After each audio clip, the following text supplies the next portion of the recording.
I'm jolted awake by a thunderous banging sound coming from my door. My first thought is it could be Shizune. After all, only a deaf person or a jackass would knock that loudly at this hour. Who is it? Of course, if it's Shizune, she wouldn't be able to hear that or answer it. There's no reply, so I'm kind of pleased. I haven't seen Shizune in a while. Oh, it's a jackass. Opening the door, I find Kenji standing out in the hall, his eyes nervously darting from side to side. Oh, it's you. Yeah, it's me. What kind of reaction is that? Well, yeah, I'd be able to give you a more personalized response if you'd answer when I asked who it was. Kenji frowns and pushes up his glasses exactly like Shizune. Everyone, I imagine, that has glasses, myself included, does that, because the freaking glasses just end up like slowly going down the bridge of the nose, so you've got to readjust them whenever that happens. It makes, like, looking down or anything a real pain in the ass, especially if you're picking something up, because then it's like, no. Why are you making that weird face? I wonder how he's able to see me making a face now, yet wasn't able to the millions of other times I've acted as something weird as he has said or done. I kind of want to pursue this, but I'm too tired to actually do it. Today, pushed her glasses up just like that, you know, with a student council present. It's just a little weird. Of course you wouldn't understand! You don't wear glasses, and you know what? Till like... Was it last year when I got these glasses? I think it was. Until then, I'd never freaking worn glasses. Well, I had, but not in, like, you know, that kind of standard way where you actually have shit eyesight, like me. Like, I take off these glasses right now and everything has a slight blur to it, and the further away it is, the harder it is to distinguish what it is. It's like, for example, like, I can see, like, nothing. I can't read anything on these cases in front of me by a bit of a distance without the glasses, but with them on, I can kind of actually, you know, read it. So yeah, so what was I talking about again? So yeah, like, with the glasses, it just always come down the bridge of the nose, so you gotta constantly be readjusting them. It's not like for dramatic effect or anything, although it could be, but that's, I'd imagine, the reason most people would have to do that. What the hell? What does that mean? There's like, what do you mean there's this girl who does the same thing? You mean she touched her glasses? I do that. That's my thing. Who is this bitch? Why are bitches all up in my business, stealing what I do? Dude, everyone that freaking wears glasses does that, though. Surely. I mean, I do it. Because my glasses have to freaking constantly be readjusted. Because they'll just go down the bridge of the nose, readjust. His character flips from anger to fear in the blink of an eye. She's trying to replace me. Pod people. No, wait. That's an exact copy. Pod women. It's like my two greatest fears combined. It is! I can't believe he has a point. Hey, you're gonna go into town today. Maybe later. Okay, awesome. I have some stuff I want to pick up for... I want you to pick up for me at the post office. Some delicate and secret stuff. He speaks in a... That wasn't a whisper, that wasn't. He speaks in a whisper as if talking about his mail and even a normal tone of voice will jeopardize it. You can have your mail sent directly here, you know. No, you can't. You can't have your mail sent to the school. Then a student council... you can have your mail sent to the school, and then a student council picks it up and then they give it to you. That's not the same as the mail appearing in your hands. Don't trust student council. Many dudes don't get their mail here, you know. They probably steal it all. And I think they just, because as it's sent to them, they have a license to steal. They can just steal it now, elbow deep in mail. Fast grabbing all the free swag they can get a hold on. Sickening. Did he really just use the word swag? Where can I find this mailman who can conjure mail out of thin air and into your hands? I don't know. I bet the student council killed him to preserve their monopoly on all the student shit. It doesn't work that way. Is that what you wanted though? Fine, I can pick up your mail for you, but eventually I'm gonna collect on all these favors. You already owe me some money. Thanks for reminding me. I'll pay you back after I get my package. Yeah, my bad. I can't really pay you until then. Still broke. And I'm basically doing it for money, like a job. Why do you need the package first? Is there money in the package? Nah, I'm seriously dumbfounded. Why can't you get it? because I'm going to remodel my room today into a war room. As the days go by, I realize more and more how dangerous feminism is. It really is everywhere, even in places like Iran. You can't tell how far it goes. When the war begins, if we haven't transcended the concept of nations to fight for our genders, it will be chaos. No one will know who will take what side. A war against feminism wouldn't just mean World War III, but the end of all life on Earth as we know it. If we lose, all our little Japanese women will be raped and enslaved by a bunch of sociopathic lesbian supremacists. His fears are just getting weirder and weirder. Meanwhile, a handful of men that didn't die in the war will be castrated and forced to repair toilets and build massive monuments commemorating the feminist victory. That's crazy. You're crazy. I think you're overthinking this. As the days go by, I realize more and more that you're still not bothered. We only talked like 4 times. Oh, sorry. Yeah, whatever, I'll get your package. Awesome. That's not closing the door, that's slamming it. I close the door and jump right back into bed. The second my head hits the pillow, a painfully loud ringing assaults my ears, and I realize it's my clock. The alarm going off means that right now is the time I'm supposed to wake up in the first place. On weekends, weekdays at least.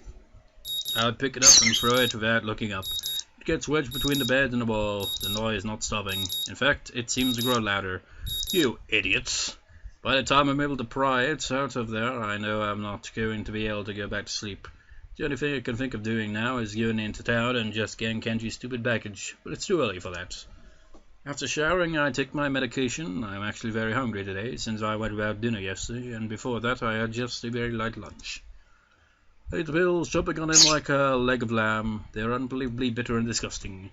Well, good medicine tastes bad, or something like that. I'm still hungry, and there's still a lot of time to kill, so I decide to go into town and find somewhere to have breakfast. I can't remember the last time I ate out. Besides, the weather is nice, so why not?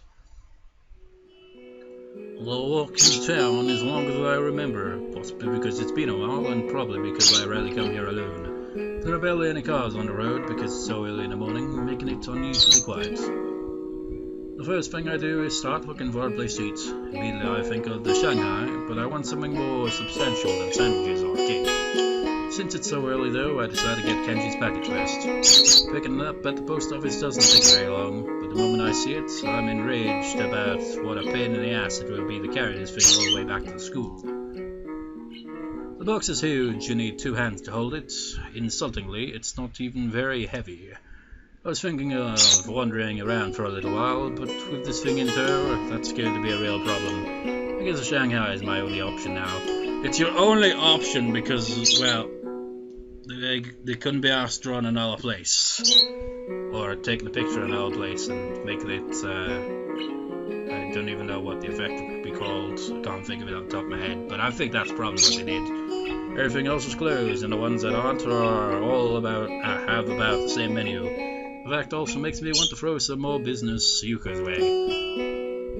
Before I can even open the door and enter, someone taps me on the shoulder from behind. I turn around and see Shizune there. Instinctively, I look for Misha, but she doesn't seem to be here. What the hell, man? This whole time, they've been like practically inseparable, and now suddenly he's running into them on their own all the time. And what's up with that? Good morning. What? Oh, so you're starting to recognize it then. Looks like those sign language classes are already starting to pay off. I'm tempted to sign it right back, but then she might think I know a lot more than I actually do. For now, I just give her a wave and open the door. She's probably here for her morning tea and didn't come here just to greet me. Turns out I'm right, Shizune follows me inside the tea house. Oh, second. Okay. It's a total ghost town in here. It's not exactly peak hours, but every other cafe I passed had at least a few customers. Actually, the Shanghai has been fairly empty every time I pass by. How does this place stay in business? Because main characters constantly come to it. Hello, thank you for choosing to patronize our establishment.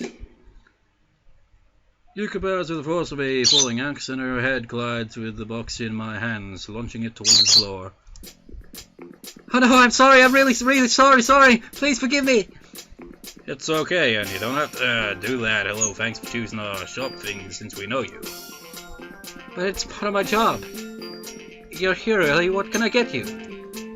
I just want some coffee for now. I wonder what Shizune wants. Without Misha, there's no real way to tell, or any way to even ask. I haven't learned about that yet. She's here, so I'm pretty sure I saw you. I don't really know what Shizune wants. Does she have a usual? Wait, she might want something else, so perhaps she'd bring us a menu just in case. Look around for one, but can't find anything that looks remotely like a menu. Menus? I'll look for one right now. There are menus that just rare. Certainly a restaurant menu, not a collector's edition. Weird. Is that what Shizune is saying? She can't hear you. It's just weird for a cafe to make you have to go out of your way to look for a menu. Weird? Yes, you're right. It's so illogical. There's so many things like, why is it called the Shanghai? This is a Western-style tea house, but the name is Chinese, and the architecture is old-fashioned, but my uniform is so modern and sophisticated. She looks like she's about to pass out. If she does, she'll probably fall forward and make a mess of everything. I can't work here anymore.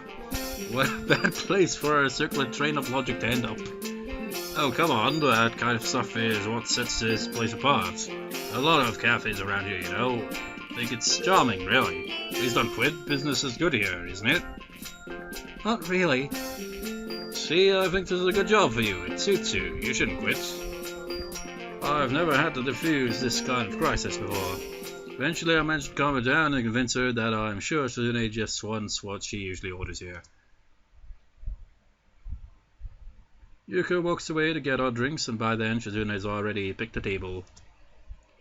There are no other customers, and Yuko is the most talkative person, so it's very quiet.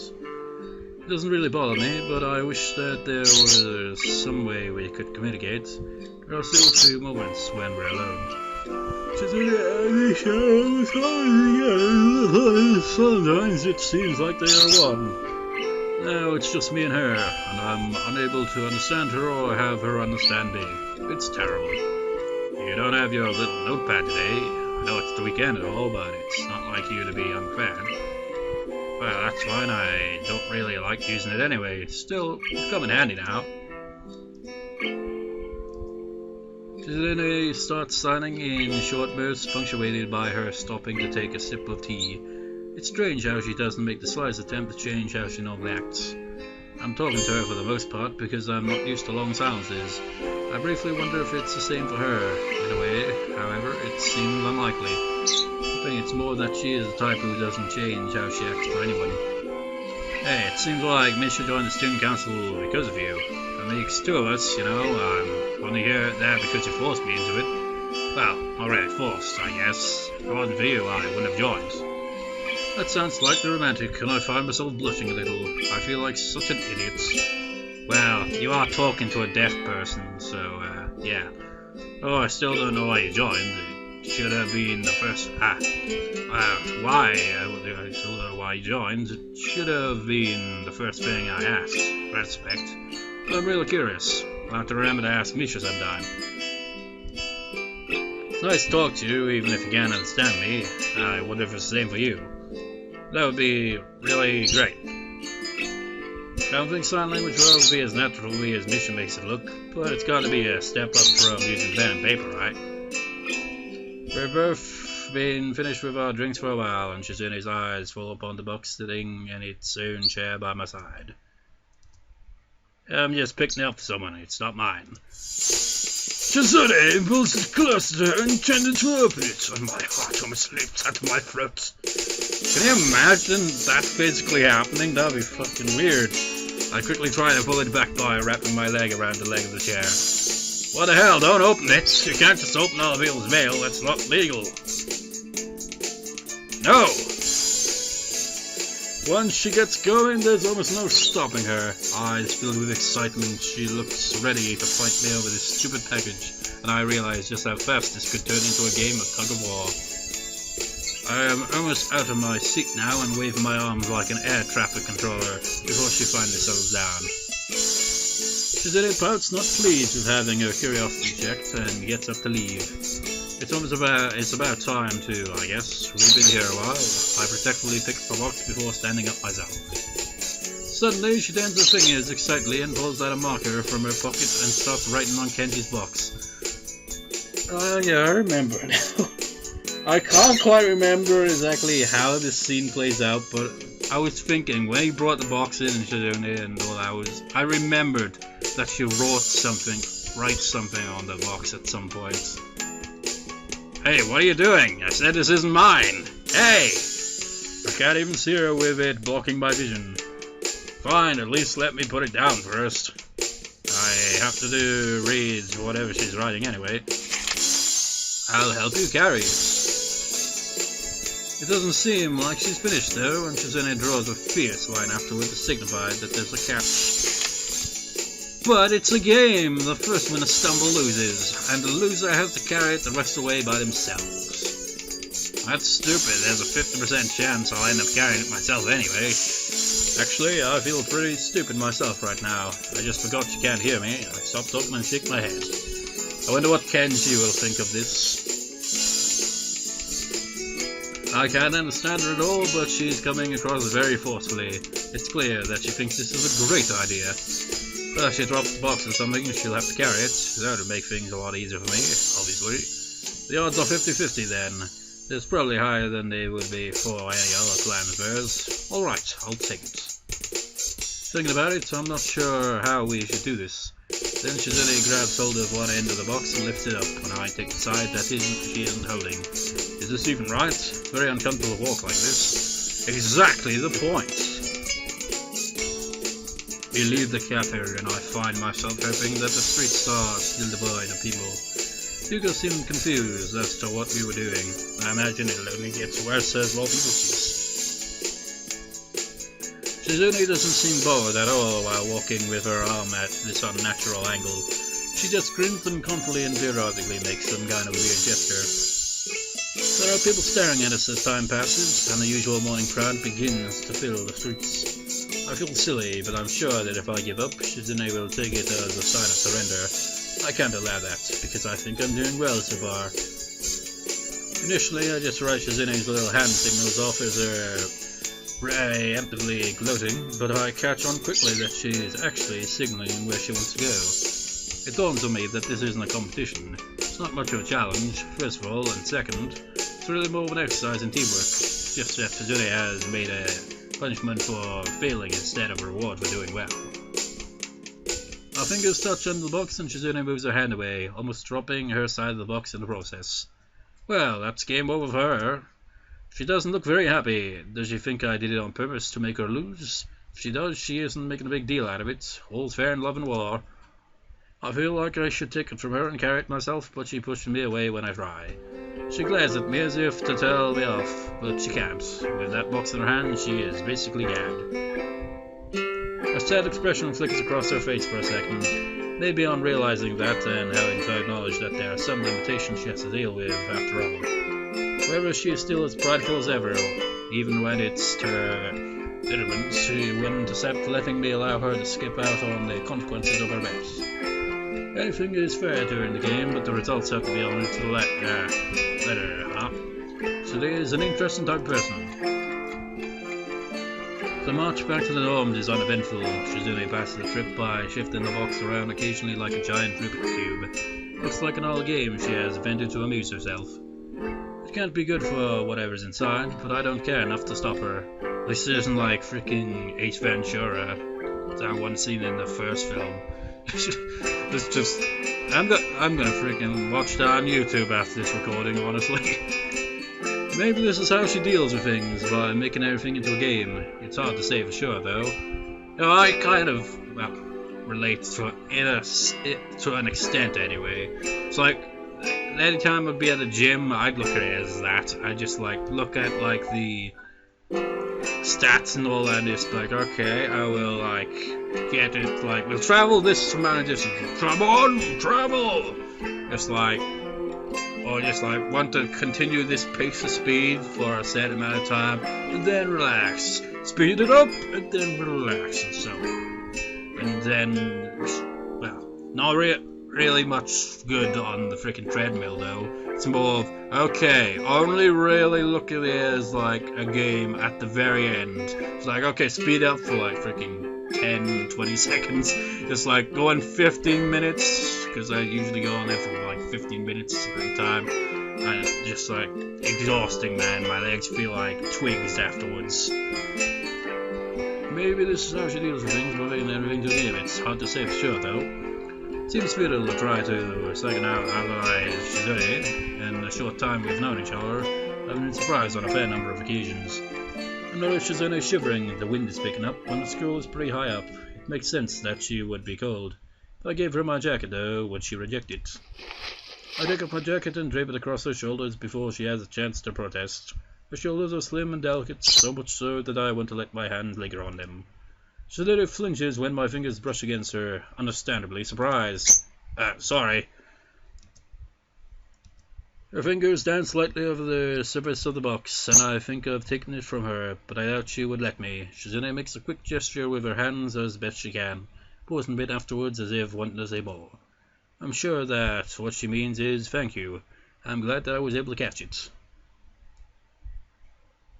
We didn't get to see Kenji's reaction to the box. No, we didn't. Oh well, oh well, oh well. The sign language teacher says I'm pretty good.